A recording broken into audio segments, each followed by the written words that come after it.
ایک مومن ہے تو کرنا پڑے، کیونکہ جتنا اسٹاک ہوتا ہے ایسے پاس اونچ نیچ ہوتے رہتا ہے، وہ حساب لگانے میں تھوڑا مشکل ہوتا ہے، پھر بھی ایک ایڈٹ کو رکھیں، کسی کو رکھیں اور لکھیں کہ فلانا ایک سال کے اندر اس کا کتنا انکم ہوا، کتنا اسٹاک ہے، کتنا بچا ہوا ہے، کتنا پیسہ ہے، اس کے اوپر میں زکوٰۃ کو نکالنا پڑے گا، نہیں تو بڑی مشکل میں پڑ جائے گا، کیونکہ سامان تجارت پر بھی زکوٰۃ ہے، دکان کسی بھی قسم کا ہو اس کے سامان تجارت پر زکوٰۃ دینا واجب ہے۔ اس کے بعد فلیٹ یا زمین پر زکوٰۃ، جیسے کہ پہلے میں بتایا، اپنے گھر رہنے کے باوجود ایک فلیٹ خرید کر رکھتے ہیں، کسی کو کرایہ کو دے دیتے ہیں، یا تو زمین خریدتے ہیں اپنا گھر بننے کے لیے، اس زمین پر نہیں، زمین گھر ہونے کے باوجود بھی فلیٹ یا کوئی بھی زمین خرید کر رکھتے ہیں کہ چلو کل کے دن اس کو بیچیں گے پیسہ آئے گا، یہ نیت سے اگر کسی نے خرید کر رکھا ہے تو اس کے اوپر میں ہر سال زکوٰۃ نکالنا ہے، اسے کوئی چھوٹ نہیں ہے، فلیٹ یا زمین، یہ دونوں طریقے سے۔ اسی طریقے سے یہ جو ہے جن جن چیزوں پر زکوٰۃ نکالنے کا حکم ہے، جس میں اللہ کے نبی صلی اللہ علیہ وسلم کے پاس ایک شخص آیا اور کہا کہ میں جنت میں جانے کے لیے کیا کام کروں، تو اللہ کے نبی صلی اللہ علیہ وسلم نے فرمایا کہ ایک اللہ کی عبادت کرو، اس کے ساتھ شریک نہ کرو، اور نماز قائم کرو، اور زکوٰۃ دو، اور رمضان کے روزے رکھو، اتنا ایک حدیث میں، اور حدیث میں اور بھی زیادہ ہے، بڑی ہوئی ہے، یعنی متفق علیہ صحیح بخاری اور مسلم کی حدیث ہے۔ تو اس نے کہا کہ میں اللہ کی قسم کھاتا ہوں اس کو نہ بڑھاؤں گا نہ کم کروں گا، یہ شخص بول کر نکل گیا۔ تو اللہ کے نبی صلی اللہ علیہ وسلم نے فرمایا کہ جنتی شخص کو کوئی دیکھنا چاہتا ہے، سوال کے تو صحابہ کرم نے کہا کہ ہاں دیکھنا چاہتے ہیں، تو جس نے یہ بات کہہ کے چلا گیا اگر وہ صحیح طریقے سے عمل کیا تو جنت میں جائے گا، یعنی اس کے اندر میں زکوٰۃ کا بھی مقدار ہے، یعنی زکوٰۃ ادا کرنا بہت ہی اہم چیز ہے۔ اسی طریقے سے جس نے زکوٰۃ ادا کیا اس کو نہ غم ہوگا نہ کوئی فکر ہوگی، اس کے بارے میں چند آیتیں ہیں۔ زکوٰۃ ادا کرنے والے قیامت کے دن ہر قسم کے غم اور خوف سے محفوظ ہوں گے، یہ سورہ بقرہ کی آیت ہے۔ جو انسان زکوٰۃ نکالتا رہا ہر سال، یعنی حق جو تھا غریبوں کا حق دیتا رہا، ایسا آدمی کو قیامت کے دن جو حشر میدان کیسا ہوگا آپ لوگ جانتے ہیں، وہاں پر اس کو نہ غم ہوگا نہ فکر ہوگا، کچھ بھی نہیں ہوگا، اس کو اللہ تعالیٰ اس کو محفوظ حفاظت سے رکھے گا۔ اسی طریقے سے زکوٰۃ کی ادائیگی گناہوں کا کفارہ ہے، یعنی زکوٰۃ ادا کرنے میں وہ انسان سے جو بھی گناہ ہوتے ہیں وہ کفارہ ہے، اور درجات کی بلندی کا بہت بڑا ذریعہ ہے، یعنی اللہ تعالیٰ اس کے جنت کے درجات بلند کرتے چلے جاتا جتنا وہ زکوٰۃ دیتا رہتا، یعنی یہ زکوٰۃ کی بہت ہی اہم کردار ہے اسلام کے اندر میں۔ یہ پہلے اہل کتاب کے اندر میں بھی ان لوگوں کو بھی فرض تھا، جیسے کہ روزے کے بارے میں آیا ہے کہ یا ایھا الذین آمنوا کتب علیکم الصیام کما کتب علی الذین من قبلکم لعلکم تتقون، اے ایمان والو روزے تم پر فرض کیے گئے ہیں جیسا کہ پہلے لوگوں پر فرض کیے گئے تھے تاکہ تم متقی بن جاؤ۔ اسی طریقے سے یہ زکوٰۃ بھی پہلے امتوں پر فرض تھا، ان کا ایک طریقہ الگ تھا، امت محمد پر بھی فرض ہے۔ یہ جو طریقہ آپ کے سامنے رکھا ہوں انشاءاللہ آپ اگر اس کے اندر میں کچھ دیکھنا چاہتے ہیں، اس کے بارے میں معلومات کرنا چاہتے ہیں، انشاءاللہ میرے پاس جو ہے وہ آپ کو دے دوں گا، اور جتنے پیسے پر یعنی 1 لاکھ 2 لاکھ 10 لاکھ یعنی 3 کروڑ تک ایک حساب لگا ہوا ہے، ایک نصاب ہے، اگر چاہے تو وہ بھی آپ کو میں دے سکتا ہوں، میرے پاس موجود ہے کہ اتنا پیسہ ہمارے پاس ہے، اس کے اوپر کتنا نکالنا پڑے گا، جو پرسنٹیج پیسہ ہو، یہ سب ہے۔ یعنی زکوٰۃ دینا اللہ تعالیٰ کی جو مال ہے وہ مال ہمیں دیا اللہ تعالیٰ، کہ اللہ تعالیٰ نے اس مال کے اندر میں یہ کنڈیشن رکھا کہ اس مال کے اندر غریبوں کا بھی حق ہے، ان کو ادا کر دو، یعنی ہم صرف میڈیٹر ہیں، اللہ تعالیٰ نے غریبوں کو دینے کا ایک ذریعہ بنایا کہ مالدار کو دیا تم اپنے لیے خرچ کرو، پھر تمہارے پیسے کے اندر تمہارے دھن دولت کے اندر میں غریبوں کا بھی حق ہے، اس کو دے دیا جائے۔ جیسا کہ آپ کے سامنے جو اقدار ہے اس کے بارے میں رکھا ہوں، پھر ایک بار میں رکھ دیتا ہوں کہ اقدار کون کون ہے اس زکوٰۃ کے۔ زکوٰۃ کے مستحق لوگ ہیں مساکین یعنی مسکین، غریب، لاچار، مسکین،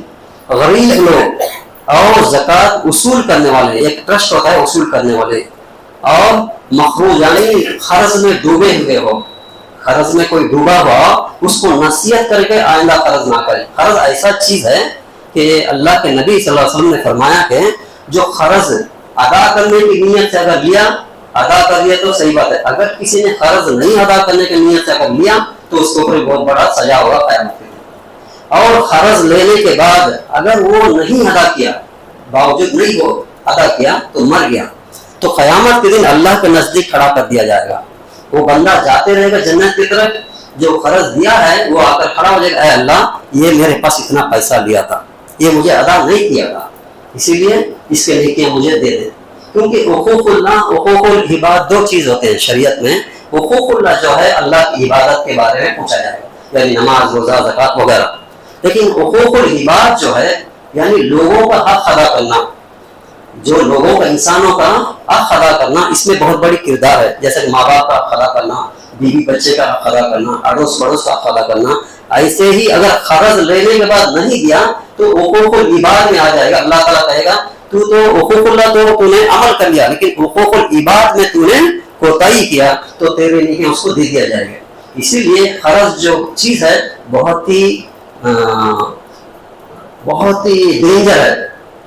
اسی لیے جتنا جلدی ہو سکے قرض سے باہر نکلنا ہے، کیونکہ جو قرض نہیں کیا وہ اطمینان کی زندگی گزار سکتا ہے، جس نے قرض میں ڈوبا ہوا ہے وہ فکر مند ہوتا ہے۔ اسی لیے قرض کرنے سے پرہیز کریں، قرض سے دور رہیں۔ اسی لیے اللہ کے نبی صلی اللہ علیہ وسلم نے فرمایا کہ قرض کرنے سے بچو، قرض کرنے سے تم لوگ بچو، قرض میں مت جایا کرو۔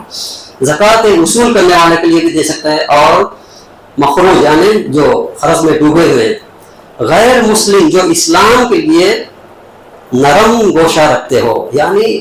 پہلا چیز جو ہے مسلمانوں کو دینی چاہیے۔ اگر نہیں آپ کا دوست ہے وہ مسلم نہیں ہے، غیر قوم کے ہیں، یا تو ہندو کرسچن وغیرہ کوئی ہے، یعنی ہم لوگوں سے مل جل کر رہتے ہیں، نرم مزاج والا ہو، یعنی اسلام کے خلاف نہ ہو،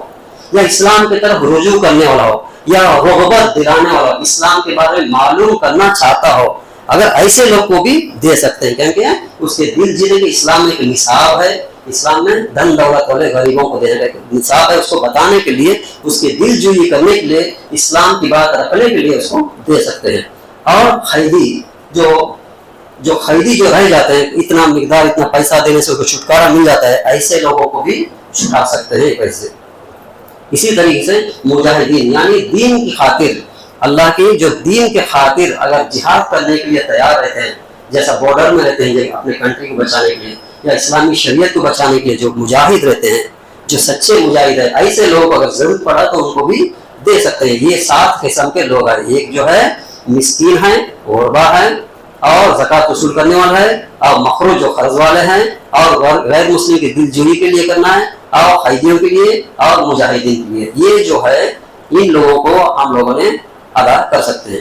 یہ ہے چند باتیں اللہ تعالیٰ میں سننے سنانے والوں کو اس زکوٰۃ کو ادا کرتے ہوئے اللہ تعالیٰ کی خصوصی حیثیت کریں۔ اگر زکوٰۃ نہیں ادا کریں گے، ان کے بارے میں ایک آیت آپ کے سامنے رکھ میں ختم کر دیتا ہوں۔ جس دن اسے جہنم کی آگ میں گرم کیا جائے گا، پھر اس کے ذریعے ان کی پیشانیوں اور ان کے پہلوں اور ان کے پیٹوں کو داغا جائے گا۔ یہی ہے وہ مال جو تم نے اپنے لیے جمع کیا تھا، تو اب چکو اس کا مزہ جو تم جمع کرتے رہے ہیں۔ یعنی جس نے مال کو جمع بھی کیا اور اس کو زکوٰۃ نہیں دیا، تو قیامت کے دن اس کو گرم کر کے اس کے پیٹھ کے اوپر، اس کے سینے کے اوپر اس کو لگا دیا جائے گا، اور حدیث میں آتا ہے کہ اس کو طوق پہنا دیا جائے گا، اور جگہ ہے کہ اس کو سانپ ڈسیں گے وغیرہ وغیرہ، بہت سے حدیثیں ہیں، قرآن کی آیتیں ہیں۔ جو زکوٰۃ نہیں دے گا اس کے لیے بہت بڑی گناہ ہے، ایسا نہیں کرنی چاہیے۔ اللہ تعالیٰ جو کچھ بھی ہمیں دیا ہے وہ زکوٰۃ دے کر وہ صاف ستھرا کریں، اپنا مال صاف ستھرا کریں، یہی زکوٰۃ کا مقصد ہے۔ اللہ تعالیٰ ہم سب کو زکوٰۃ ادا کرنے کی توفیق عطا فرمائے۔ اگر ہمارے کوئی کوتاہی ہے اللہ ہمیں معاف فرما دے، آمین۔ الحمدللہ والصلاة والسلام علی رسول کریم، اما بعد، اعوذ باللہ السمیع العلیم من الشیطان الرجیم، بسم اللہ الرحمن الرحیم۔ میرے بزرگوں اور عزیز دوستوں، یہ جو زکوٰۃ کا جو مسئلہ ہے بہت ہی اہم ہے اسلام کے اندر میں، کیونکہ اللہ سبحانہ و تعالیٰ نے ہر انسان کو کسی نہ کسی طریقے سے دن دولت سے نوازا ہے۔ جن لوگوں کو دن دولت نوازا ہے ان پر فرض ہوتا ہے کہ وہ صحیح طریقے سے اس کو استعمال کرے، حلال طریقے سے کمائیں، اور حلال طریقے سے اس کا جو نصاب ہے جب پہنچ گیا تو اس کو نکالا جائے۔ اگر کوئی حرام طریقے سے کما کر اگر پیسہ جمع کیا، اگر ایسا آدمی بھی زکوٰۃ دیتا ہے تو اس کا زکوٰۃ قبول نہیں ہوگا، کیونکہ شرط یہ کہ حلال کا ہونا چاہیے، کیونکہ ہر یہ ایک عبادت ہے۔ جیسا نماز عبادت ہے ایسے ہی زکوٰۃ بھی ایک عبادت ہے، اسی لیے اس میں خلوص اور اخلاص ہونی چاہیے۔ اور یہ جو زکوٰۃ جو ہے یہ ظاہری اعتبار سے بھی دے سکتے ہیں اور باطنی اعتبار سے، یعنی لوگوں کو دکھا کر بھی دے سکتے ہیں، کیونکہ دوسرے لوگ بھی رغبت حاصل کریں یا دوسرے بھی دینے کی جذبت ہو۔ ایسا نہیں اگر چوری چپے سے بھی دیتے ہیں یہ بھی جائز ہے، اس میں کوئی قباحت نہیں ہے کہ چلو بھائی یہ دن دولت والا دیکھ کے لوگوں کے اندر میں بانٹ رہا ہے دے رہا ہے، ایسا نہیں ہونی چاہیے۔ حقیقت میں کیا ہے کہ زکوٰۃ کے لیے ایک نظام ہونی چاہیے، زکوٰۃ کے ایک نظام ہونی چاہیے، وہ نظام چلانے والے کا جو ذہن وسیع ذہن ہونی چاہیے کہ اپنے اور پڑھائی میں سب کو برابری کرنے والا، اور ہر علاقے میں جو غریب ہے اس کا لسٹ بنائے اور وہاں تک جو اقدار ہے ان کو پہنچایا جائے۔ ایسا نہیں ہوتا ہے کہ جو بڑے جس کو بڑے اس کو دے رہے ہیں، کسی نے کہتا ہے میرے طرف سے اتنا زکوٰۃ ہے دے دیجئے، کس کو پہنچ رہا ہے یہ کوئی غور نہیں کر رہا ہے۔ ایسا نہیں ہونا چاہیے۔ ہمارا جو پیسہ ہے جو کمائی ہے کہاں پر استعمال ہو رہا ہے اس کے اوپر بھی ہمارا ذمہ داری ہوتا ہے۔ ایسا نہیں کسی کو دے دیا وہ کہیں پر خرچ کر دیا کچھ بھی کر دیا، ایسا نہیں ہونی چاہیے۔ اپنا پیسہ محنت کا پیسہ کہاں استعمال ہونا چاہیے، کس کا حق ہے وہاں تک پہنچانے کی کوشش کرنی چاہیے، کیونکہ یہ عبادت ہے۔ عبادت خود عمل کرنے کے لیے رغبت دلاتا ہے، دیکھنا چاہتا ہے کہ تمہارے عبادت اللہ کی رضامندی کے لیے کیسے کرتے ہو، اسی لیے اخلاص کے ساتھ اپنی ذمہ داری سمجھ کر اس کو نبھانا چاہیے، اس کے اوپر لاپرواہی نہیں کرنی چاہیے۔ بہت سے لوگ لاپرواہی کرتے ہیں، اسی لیے ہمارے علاقے میں غریبوں کا حق نہیں پہنچتا ہے۔ یہ غریبوں کا جہاں پہنچنا ہے وہاں تک پہنچانے کے لیے کوشش کیجیے۔ ان اللہ ملائکتہ یصلون علی النبی والذین آمنوا صلوا علیہ وسلم تسلیما اللهم صل على محمد وعلى آل محمد كما صليت على إبراهيم وعلى آل إبراهيم إنك حميد مجيد اللهم بارك على محمد وعلى آل محمد كما باركت على إبراهيم وعلى آل إبراهيم إنك حميد مجيد